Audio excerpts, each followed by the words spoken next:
Niki than chu muang chang inga kalsana keima le keima ka inti na thi ka du tok to viawani ti ma ila thi na hi zong atop e mani mitam tak chuan wana nuam dewin anom to alom aladam ate hi kan hlimangai jok te anti fotrin ma se ke zong kapum velawa kapum ngai heklawang an soi van ram hi alo om tak tak ngai ani po in chu huna chuan mi zong inang khatin kan omanga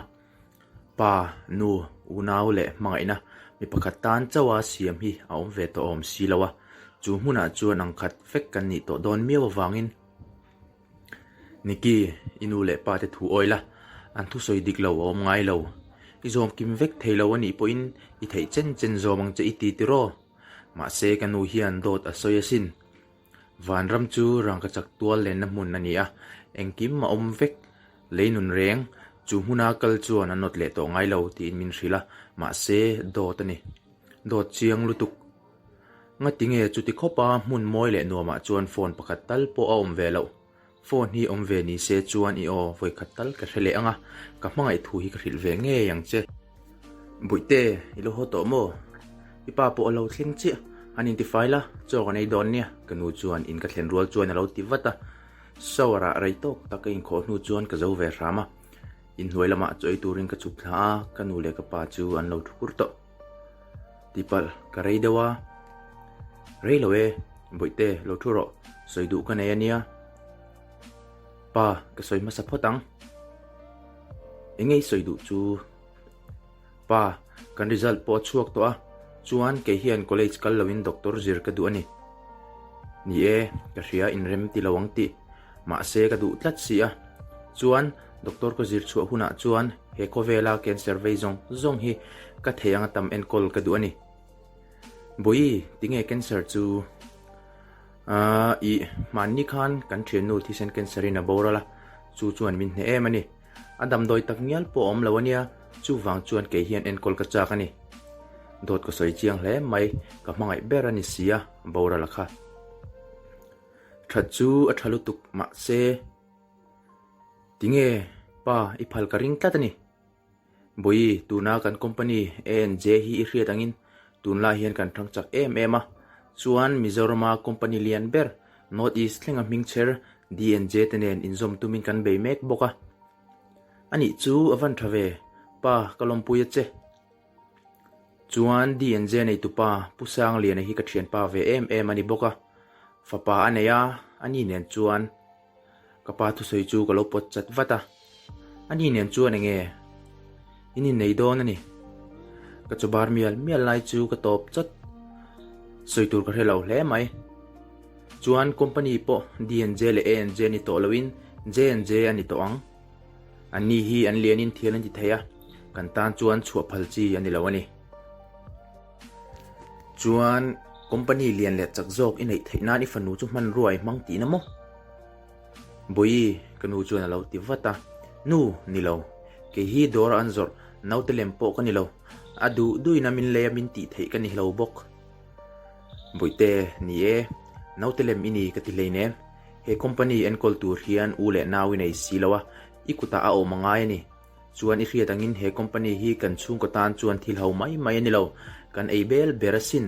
ka pa chuan dam ta phian ati a ma se kaladam ve thei chuang lo ni lo a thei lo mel hriat lo mi pa mo ka virginity hi ka mangai lo ne na ka hlanang mo chuan in fanu hi a ho sa piang ne na in hral don ti na em ni lal nun kim ngoiro zanina DNJ nei tu ten local dona omdan moi hriat kha chuan hei hi hrero ka du lo dana nga yo mani chuan ka omani chuan enge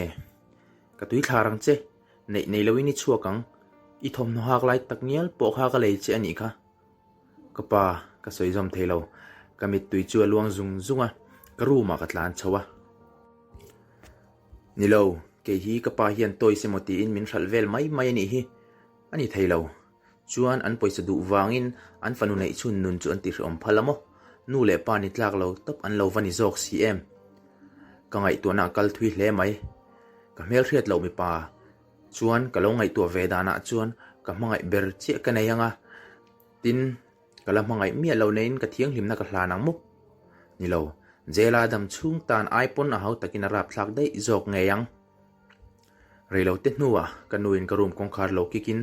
boi an lo thleng der ani lo chuk watang che ati chuan ka thin rim lutuk hi ka puak ke mai donin ke in hial ani in hnuai lama pe lo zetin ka chuka thut khom na pindan lama chuan an lo om thap hei mo in fanu chu mela thale mai chuan boi hei kan fapa ka pasal hual chu jiro mani hi ti pai min ron sibeya a fapa lam chu ka ba hoi vata a mela charhen lo apa ema tin a mel ti fiakal turin amit mu chu adum nalin ka be mul tle manei bok ain chaina chu bren berani chu ai ma chuan a moina bel cha turin sana rangchak rong lok deu chu abun wang boka boi i room lama lawanin komula in voi khat in mu na te ni box sia ka pai na ti chuan ka lom ruang reng khop maya a chan chu ani hi ka nei du lo thu hril na chan sani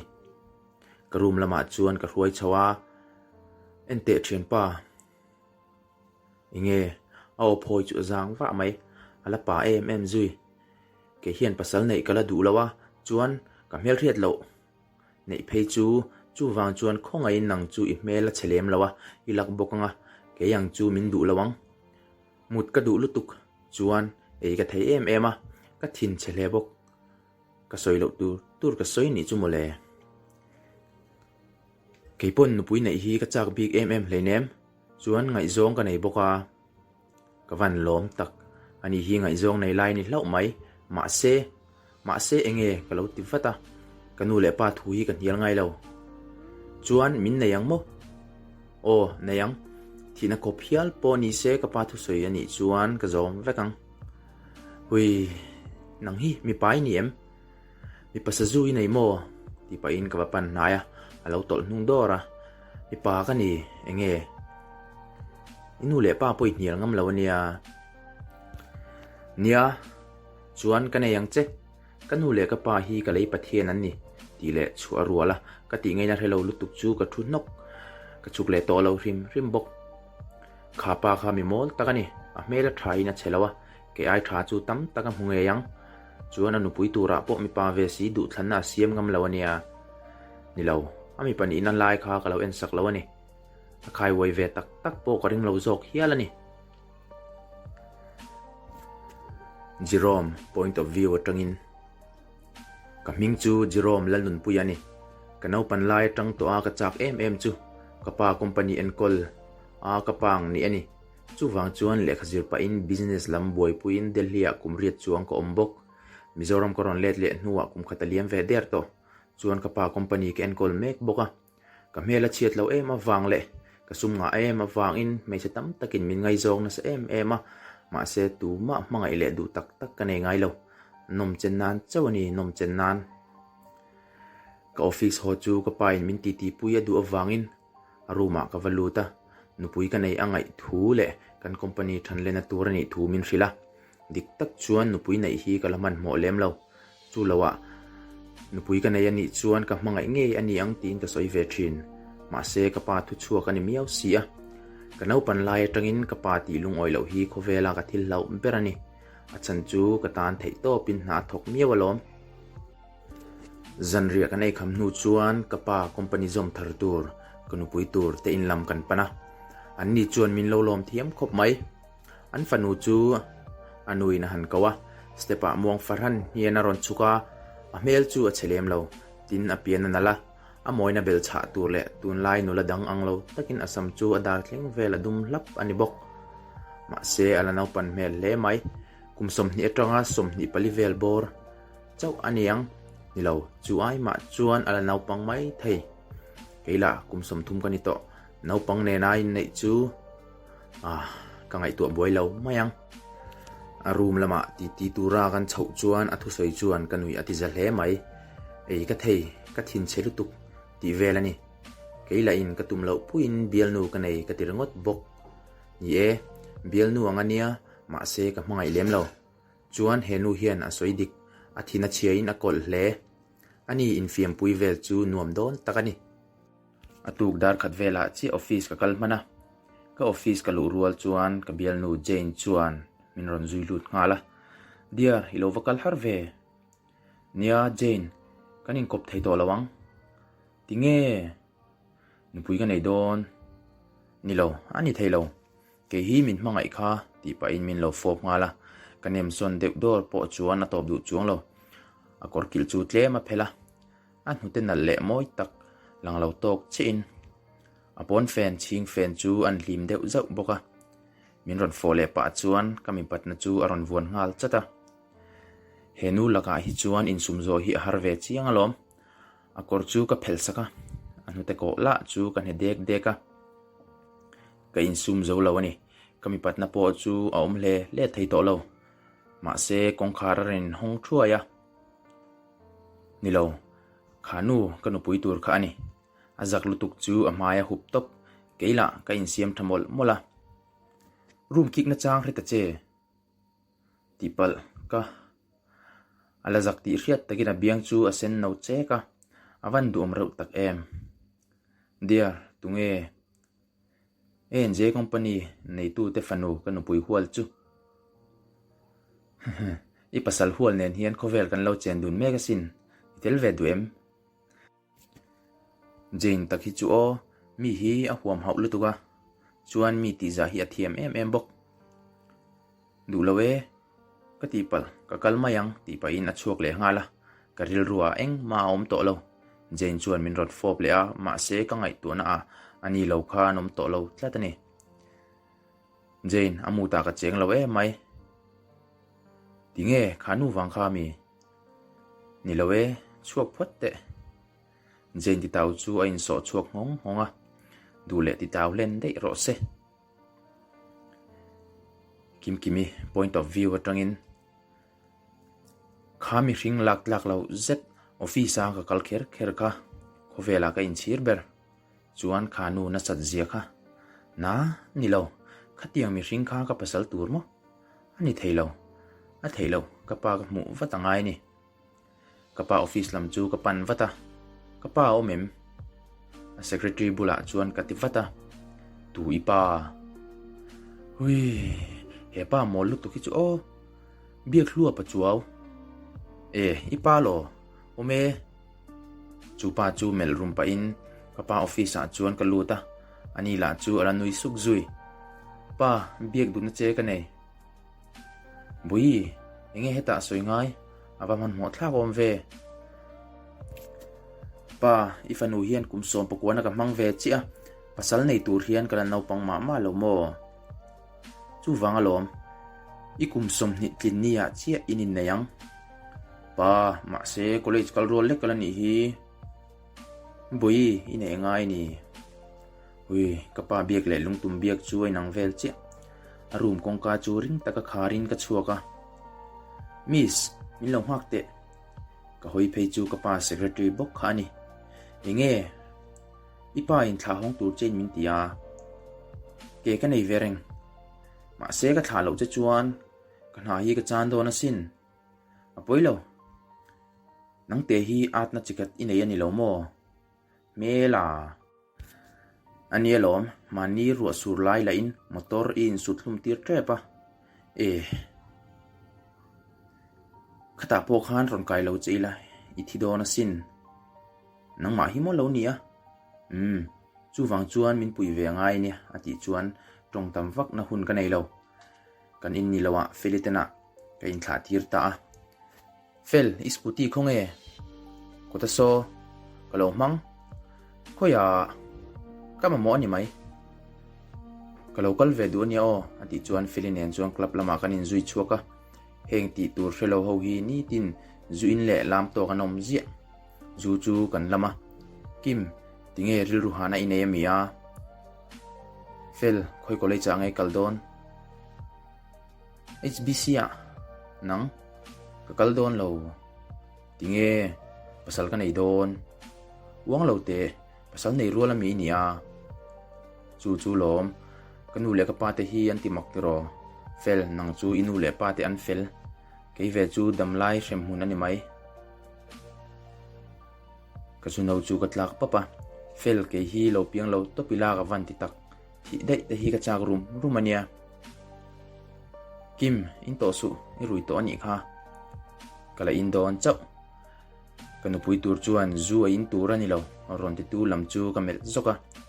chu pa mai chu inu pui po kala ni em lo hi ini tre palom ibial nu taksanal lo zet po kana in thawang ko ve langam hli e maya thoro eng wangin ka tha don che hey kanuna thunai tum hlek su o ka ti zo man trok min pot tho lopa feli chu kamel to ka angai na hrelo takin lo ding khong top min lo chan ve ka rin nen rep taka ka har chuak le chu ka khuma ka lo lamu bal mai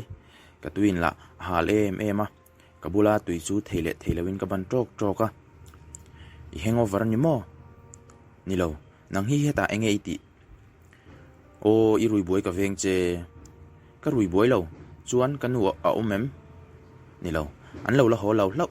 ti pa in min ron pan chuan ka lo in veng top irim chiat zia ka vein bual ro ti pa in min pot tho lopa awan ne lom lo ber kher take o cartoon chu ni se atonga piang in a mai sen vet ang mole kein bol fai zo nu chuan alo lo reng keila towel ching tok ka veng chuak boxi engei lo la le lam hoiro I sexy lo nen ka it lo che I bial nu sexy lom tro nia kam mo min pe I lo zet chuan ka hui ka tipora dear future husband enga uluk takin ngai tharo enge inupui ka ni huna chuan mi ina mo ti wangin jing ka thoma don lawa chuan rong ka bol thiam lo bok ina reng lowin ka pa company a na ka thok ve bokang chuan I thun huaya ko ngai hek lawang I du to kem le lox mangai na wanga in nei kan ni don lo wangin tu po biain mel hriatila kanin soi boy sak tur ani lo kumsom ni chau kala ni dona ka taksa in siamin kala nal don chawa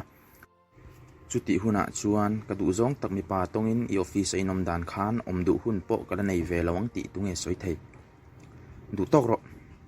enge ania lom chuan khongain ho to mai ro ka thu soi wang chuan a thin rim viaw ni ka ring a chuak ta daya lelama chuan ka thoveng sot ko vela mi pa an tamnen tinge ani ber kher kha kalo ton le Jerome point of view tungin kha mei chia wang khan ka engti ma atui hlol lo ka klap ngai nat bera chuan inti thoveng turin ka kala mei che then khat ka bula zu in chak fe fen tam min ron jim le hut to hei hi lom Mizo ram kan hena mi hausa kan ngai sang lu tu khi pasal nei rol kala ni lo ti tong thom chu ka hriat nu ang tlat khoi phei wata kha nu ngei kha ni a thian nu nen zuan lo in ve meka a chiat lo em awangin mi pathen khat chuan an en le thin khu chuan ke in sum zo don lo tlat abula kalin ka kara ka hroi lu ta ala tong thei em zui hey nang hi ka pasal tur chu iniamo o pasal ka nei don chu nia pasal nei tum lo mi virgina thi ka tum athu soi chuan min tinui chua khok ni e ala virgin chuan kan pui tur nge yani ala nau pang em wang po ani ma na ngai zong ile nei ngai lo mi ka biak chu hrelo om takina oma a nu dewa min chang don lo mo khati nu chuan mangai kanaya tu nge wana to cancer Nunrawng takin min lak sakani katipal a holu ani khala dam se chuan nang hian min nei lawang a hnek chor che ni mai tile ta arul ngal hui ha mei charui lungpom tapi chu thlem la in an tap war sau zel anti boxi a tap to lote I mangai mi lo nu pui nei hi du dana mi kanu le pa du dana ni miawa I pa po chu iwan lau tak a se don che mi ti pa in ka kara chuan ala luak hnek zui rim chelutuk he mei che hi hoviau tur ka ni line bula ka chuan ka zia hi in thlak vek mi panun nem lo le thin chetak kha abula chuan chu tiang chuan ka langai hau lo hi amakani anina ka hroi lu ta anu le pa nom lo anom pui nula chuan a room lama min hroi chho tira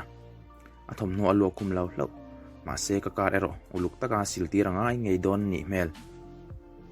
akuma kamut chu amu hil ngal siai mai avadu reu tak nilo ke hi engril rudik lo ma ka pu thei lawang he nu hian ipa iwan lau tak ti min zot fo ni e ka pa ka lau chan em le kanu ka za chan chu kanu le pa dik tak an ni lo makin ti tro kum sari mi kan in kanu in min boral sana ka pian ma in ka pa ero in min du lo thung khatiang pa an fa te an pian ma hota du lo tu pa kha ka ho em a zon po ka tum ngai lo chuan kanu u te nu pa tuna kanu le pa te hian fa an nei lo wangin min la engkima an mingan da vek bok chuan an ni hian min en kolin kamamo engkim min pe a fa tak tak angin min ena he khovela hian piang van duai hle maila mi van nei ber kani thung si chu wang chuan ka pa thu soi hi pakhat po kan hial ngai lo adu dana ni chuan engkim hi ka zom thlap thin ni e tuna ka nu pui tur ngei po hi kan ei chak em mi lo kum som velin kan lein thlau zui chu lawa ala no pangin adona toy mel em a che dan maksak tak te hian ka thin an tirim le lek zel ma se enge mozong takin duom na riaw nei thung kapa chuan aruma min kawa pa enge ni ta he company hi ikuta engkim ka da vek to chu wang chuan thatakin yen ko langai ni ole ka thei top ka chuang boya ke hi ipa dik tak anga min pom hi ka lom ani pa kapa inia in reng bok don alom dudan po inai ve garing ma se kha mai chian nei tura thuthluk na ka siam sak wang che khan ka tipal inai angai si a kapa bial nu po ka nei lawa chu lawa nu pui nei a hun to alom kapa nen chuan kan noi dun huwa a pa fa in mangai tak chu kan vani kapa hian engkima min ngai tu min ring tok hle bok chuan ka tan chuan ka lei pathian ani rengot kum khat nuwa chuan kimi point of view atangin hriat lo karin kum alo liam ve der mai kapa company kaldan engkim ka zir chiang to boka ma se tun kum hi ka tan chuan kum lungchiat thlak ber ani chiang alom naktu khi ka pasal nei ni turani kanu le pa te chu in lama an buai nuai to ke ero office a kalakal thau chu staff ho chuan makti in min en reka ka tho ipik le tot lutuk chu office chunga chuan chawin boruak chu ka hip hoka kamit tue luang zung boka 911 ni call ami trong omna lam chu ko hoi phaya mike kapa secretary min puitu khani chuan kha kum chung zong khan company kalphung min rila katan chuan thian thatakani tinge tap thlem hi ka thiam lo nen thlem ngai anom zia ni hambai bai chung chuan aron nui suka mike farnu nei tala kum som hnia pasali nei tirangem kim ipa din hun hi akhir ve bok ani ma se ka the them thei chuang lo ka mangai mia lo le ka hriat ngai lo le hal i mangai chop mayang mangai chop a thei ka ring lo ti pa chuan ka mel zewa he pa hi ka pasal tu ni jok se o mi hriat thiam na anga in anu na nem si ni lo enge mo ko ngai tu ani kan chuk don mi chukila ti pa in kan nui se a in hoi kan lut che chu kan ma zero ma lo ding run mai ngei lo ti don naktu khi kan nin nei ni ani a ithom na hak tur te ti fel to mi o kor fol dum ka hang phekok dum nen adum a makti mel taga min en lai chuan mai chu aron nui chua khuka nui za aw mami lo e ani engei lo nui chuan kan pui tur na ya hian to su ataksa chu inei ani thei ma se athin lung ero inei thei si lo mike chandan chu ka van lung oi hli tak em nangnu khalo nui su min zui ro inge thom no tur thlangang kanu le pa nan lo ti fel mayang chuan ka pasal nei ni tur ani maya enge rum mang khenga min mel rok pa chuan min kai chuka tharo o lo chona lam chu kan hoya chun zom zel tur ni te se